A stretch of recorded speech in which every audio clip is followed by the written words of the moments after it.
నమస్తే. October month మీనరాశి వాళ్ళు గనక మనం చూసుకుంటే ఎలా ఉందో చూద్దాం.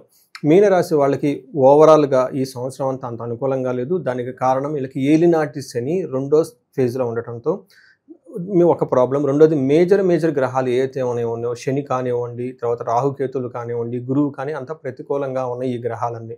దీనితో మీనరాశి వాళ్ళందరూ చాలా ఇబ్బందులు పడిపోతూ ఉన్నారు. పర్టిక్యులర్‌గా ఉత్తరాభాద్ర నక్షత్రం కానివ్వండి, రేవతి నక్షత్రం కానీ చాలామందికి బిజినెస్‌లో లాసులు రావటము, భార్యాభర్తల మధ్య గొడవలు రావటము, భార్యాభర్తల మధ్య అనవసరమైన మూడవ వ్యక్తి లేదంటే వేరే వాళ్ళు ఇంటర్ఫేర్ అవ్వటం, వాళ్ళతో గొడవలు రావటం, ఇవన్నీ జరగటంతో పాటు చాలామందికి జాబులు పోవటము, రిజిగ్నేషన్‌లు చేయటం ఇవన్నీ జరుగుతూ ఉన్నాయి. మీనరాశితో పాటు ఇంట్లో ధనుసు రాశి వాళ్ళున్నా, కుంభరాశి వాళ్ళున్నా, మేషరాశి వాళ్ళున్నా, పర్టిక్యులర్‌గా సింహరాశి వాళ్ళు ఎవరైనా ఉన్నా కానీ ప్రాబ్లమ్ చాలా అధికమయ్యి సిచ్యువేషన్స్ అంతా అవుట్ ఆఫ్ కంట్రోల్ అయిపోయేసి ఇబ్బందులు పడిపోతూ ఉన్నవాళ్ళు చాలామంది ఉన్నారు.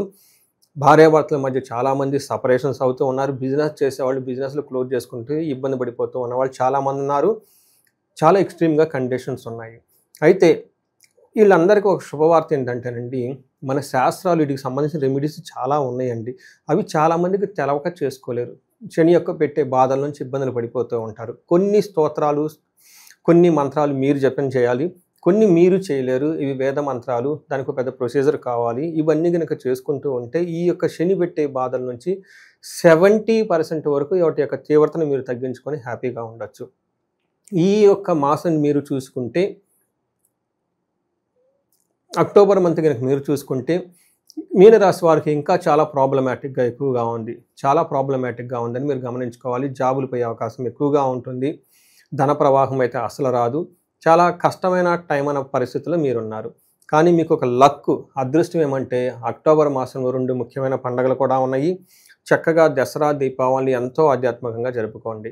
ఎవరైతే ఉన్నారో దసరా నవరాత్రుల పాటు చక్కగా నిష్టగా చేయండి.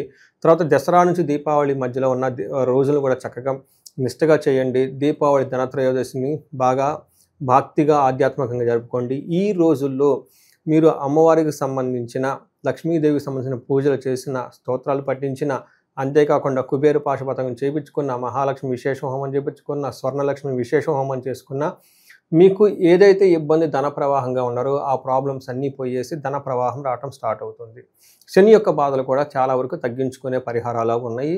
ఇవి ఎవరైతే చూస్తున్నారో, ఫీల్ అవుతున్నారో, ఇలాంటి ప్రాబ్లమ్స్ మీరు కనుక ఫేస్ చేస్తూ ఉంటే స్క్రీన్ మీద కనిపిస్తున్న నెంబర్ ద్వారా ఒక్కసారి నన్ను రీచ్ అవ్వండి, కన్సల్టేషన్ తీసుకోండి, పరిహారాలు చేసుకొని హ్యాపీగా ఉండొచ్చు.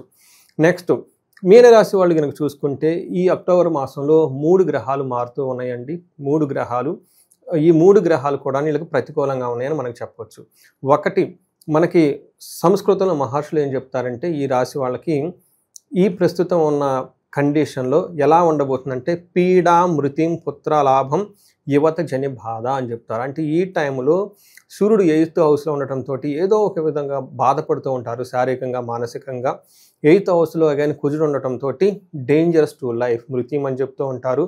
తర్వాత యువతి జన బాధ, ఎవరైతే లేడీస్ ఉంటారో ఓ యంగ్ గర్ల్ ద్వారా లేదంటే లేడీస్ ద్వారా చక్కగా విపరీతమైన ప్రాబ్లమ్స్ వచ్చే అవకాశం ఎక్కువగా ఉంటుంది. భార్యాభర్తల మధ్య తీవ్ర స్థాయిలో గొడవలకు వెళ్ళిపోయేసి మూడవ వ్యక్తి ఇంటర్ఫేర్ కావడంతో మీ యొక్క రిలేషన్షిప్ చాలా వీక్ అయ్యే అవకాశం ఎక్కువగా ఉంటుంది. మీరు చాలా క్లవర్గా ఉండాలి. ఇవన్నీ మీకు శని పెట్టే బాధలలో భాగంగా అని గమనించుకొని పేషెన్సీగా ఉండటం చాలా ఉత్తమం. అంతేకాకుండా ఈ టైంలో పుత్రుల ద్వారా కానీ సంతానం విషయంలో కూడాను మీకు ఇబ్బందులు వచ్చే అవకాశం ఎక్కువగా ఉంటుంది. ఈ విషయాన్ని గమనించుకొని కొంచెం పేషెన్సీగా, సహనంగా ఈ రాశి వాళ్ళు ఉండటం చాలా ముఖ్యం. 8th హౌస్లో సూర్యుడు ఉండటంతో మనకి మహర్షులు ఏం చెప్తారంటే దుర్దోష శత్రు సంవాదో గమన వ్యధ దుఃఖవార్తాశ్రుతం చైవ అష్టమస్తే యథారవిహి అని చెప్తారు. అంటే ఈ టైంలో మనస్సు అనేది మీరు చెడు పనులు చేయాలని ఒక ఆలోచన వచ్చేస్తూ ఉంటుంది. తర్వాత శత్రువులతో గొడవలు పడే అవకాశం ఎక్కువగా ఉంటుంది. ప్రయాణాలు చేస్తే ఇబ్బందులు పడే అవకాశం ఎక్కువగా ఉంటుంది. మీకు విచారం కలిగించే వార్తలు వచ్చేస్తాయి. మీరేదో ఎక్స్పెక్టేషన్స్ పెట్టుకొని ఈ బిజినెస్ అవుతుంది, లేదంటే ఈ ప్రాజెక్ట్ వస్తుంది, ఈ జాబ్ వస్తుంది, ఈ ప్రమోషన్స్ వస్తుంది, కొన్ని ఏదో ఆశలు పెట్టుకోనంటే అలా ఏదైతే ఆశలు పెట్టుకొని ఉంటారో అది కాకుండా మీకు దాని గురించి చెడు వినే అవకాశం ఎక్కువగా ఉంటుంది. ధనం కూడా కోల్పోయే అవకాశం ఎక్కువగా ఉంటుంది. ఇవన్నీ సూర్యుడు మీకు 8th హౌస్లో ఉండటం వల్ల కొంచెం ప్రాబ్లమ్స్. తర్వాత కుజుడు మీకు అగైన్ 8th హౌస్లోనే ఉండటంతో ఇక్కడ మిక్స్డ్ రిజల్ట్ ఇస్తారు. 1 స్థాననాశనం రుణచ్ఛేదః, మీకున్న పొజిషన్ కోల్పోయే అవకాశం ఎక్కువగా ఉంటుంది. రిజిగ్నేషన్ చేసే అవకాశం ఎక్కువగా ఉంటుంది. తర్వాత రుణచ్ఛేదః, విపరీతమైన అప్పులు చేయాల్సి వచ్చి అప్పుల బాధలు మిమ్మల్ని ఇబ్బంది పెడుతూ ఉంటారు. దీనితో పాటు కసారోగ పీడనం, మీకు విపరీతమైన దగ్గు వచ్చేస్తుంది. ఏదైనా పని చేస్తే కలిసి రాకుండా ఉండే అవకాశం ఉంటుంది. కానీ ఒక్క విషయంలో కొంచెం ఇంపార్టెంట్, ఇన్ని ఇబ్బందులున్న ధన ప్రవాహం ఏదో ఒక విధంగా అయితే మీకు వచ్చేస్తూనే ఉంటుంది. టెంపరీగా ఆ యొక్క మీకున్న ఇబ్బందుల్ని ఆ టయానికి ఏదో విధంగా డబ్బు వచ్చి ఆదుకుంటూ ఉంది. ఇంకొక ముఖ్యమైన విషయం మీనరాశి వాళ్ళు గుర్తుపెట్టుకోవాలి, పర్టికులర్గా with respect to the opposite sex. Gents అయితే లేడీస్ అయితే జెంట్స్ ద్వారా ప్రాబ్లం అయితే రాబోతుంది. 7వ ఇంట్లో శుక్రుడు ఉండటం వల్ల ఏమని చెప్తారంటే కోపస్తదహ భీదిహి సర్వక్లేశ జీవనం స్త్రీ జాడ్యం మేహరోగాది భృగో సప్తమే ఫలం అని చెప్తారు. అంటే ఈ టైంలో మీకు స్త్రీలతో గొడవలు వచ్చే అవకాశం ఎక్కువగా ఉంటుంది.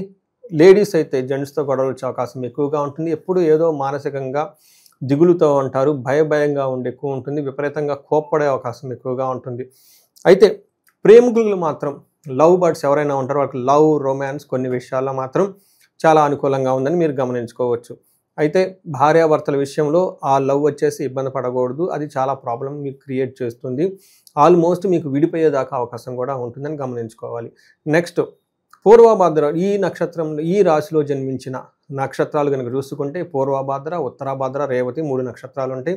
ఉత్తరాభాద్ర నక్షత్రం వాళ్ళకి 3 నక్షత్రాల వాళ్ళకి హెల్త్ కాంప్లికేషన్స్, రోగము చూపిస్తుంది కాబట్టి చాలా కేర్ఫుల్గా ఉండాలి. తర్వాత దరిద్రం కూడా చూపిస్తుంది. మీ ఫైనాన్స్ వస్తుంది కానీ అది వచ్చిన డబ్బు మీకు సరిపోక చాలా ఇబ్బంది పడిపోతూ ఉంటారు. తర్వాత ఒక చిన్న ఆశాజ్యోతి ఏంటంటే బుధుని వల్ల మీకు రాజ్య లాభము, ప్రమోషన్స్ వచ్చే అవకాశం కూడా ఉంది ఎక్కడో ఒక చోట, కానీ అతిగా భయపడుతూ ఉంటారు. ఫైనల్గా చూసుకుంటే చాలా ప్రాబ్లమ్స్తో ఛాలెంజెస్తో కొంచెం ప్రమోషన్స్ వచ్చే అవకాశము, కొన్నిసార్లు మీకు కొన్ని రాశులకు ఉత్తరాభాద్ర రేవతి వాళ్ళకి కొంచెం లాభప్రదంగా కూడా ఉండే అవకాశం ఎక్కువ ఉంటుంది. పూర్వభాద్ర ఉత్తరాభాద్ర నక్షత్రం వాళ్ళకి గాయాలయ్యే అవకాశం ఉంటుంది. ఈ మీనరాశి వాళ్ళకి నా క్లయింట్స్కి నేను రీసెంట్గా సజెస్ట్ చేస్తున్న ఒక రెమెడీ మీకు ఓపెన్గా చెప్తున్నాను. 1 శనికి సంపూర్ణమైన శాంతులు చేయించుకోవడం చాలా ఇంపార్టెంట్. వీటితో పాటు శనికి సంపూర్ణ శాంతులతో పాటు మీకు గ్రహ జపాలు, మీకు ఇండివిజువల్గా ఏదైతే దశాభుక్తులు ఉన్నాయో అవి కూడా చూసుకొని అక్కడ కనుక ప్రాబ్లం ఉంటే వాటికి కూడా గ్రహాలకి శాంతులు అవన్నీ చెప్పడం చాలా ముఖ్యం. ఎవరైతే ఈ రాశి వాళ్ళు శనికి సంపూర్ణ శాంతితో పాటు దక్షిణ కాళీ అమ్మవారి యొక్క జపం చేయించుకోవడం చాలా ఇంపార్టెంట్. ఇది దశ మహావిద్యలోనే అమ్మవారి యొక్క శక్తి. ఎందుకంటే దక్షిణ కాళిక అమ్మవారు శనికి అధిష్టాన దేవత కాబట్టి ఈ గ్రహం ఈ జపం చేయించడం కూడాను చాలా వరకు శని బాధల నుంచి ప్రభావము, శని పెట్టే ప్రభావం నుంచి బయటపడే అవకాశం ఎక్కువగా ఉంటుంది. అంతేకాకుండా ఈ రాశి వాళ్ళు విపరీతంగా ధనం కోల్పోయే అవకాశం ఎక్కువగా ఉంటుంది, ధనానికి ఇబ్బంది పడే అవకాశం ఎక్కువగా ఉంటుంది, అప్పులు చేసే అవకాశం కూడా ఎక్కువగా ఉంటుంది. కొత్తగా వచ్చే రెవెన్యూ సోర్సెస్ ఆదాయం అనేది వీళ్ళకి ఉండదు. ఇలాంటి వాళ్ళు ఎవరైనా కనుక ఉంటే మీరు ఇమ్మీడియట్గా హై ప్రయారిటీతో ఈ టైంలో దీపావళి దసరా మధ్యలో ఉన్న టైంలో కుబేరు పాశుపతం కానివ్వండి, 1కి 2 సార్లు మహాలక్ష్మి విశేష హోమం కనుక చేయించుకున్న, స్వర్ణలక్ష్మి విశేష హోమం చేయించుకున్న మీ చుట్టూ కొత్తగా రెవెన్యూ సోర్సెస్ వచ్చి మీకు ఆదాయం పెరిగే అవకాశం ఎక్కువగా ఉంటుంది. సో ఈ అవకాశాలను అంతా సద్వినియోగం చేసుకొని తగు పరిహారాలు చేసుకొని మీరు జీవితంలో 10 అంతలు ముందుకు వెళ్ళాలని నేను కోరుకుంటున్నాను. మీకు అష్టైశ్వర్యాలు భోగభాగ్యాలు కలగాలని చెప్పి కోరుకుంటున్నాను. నమస్తే.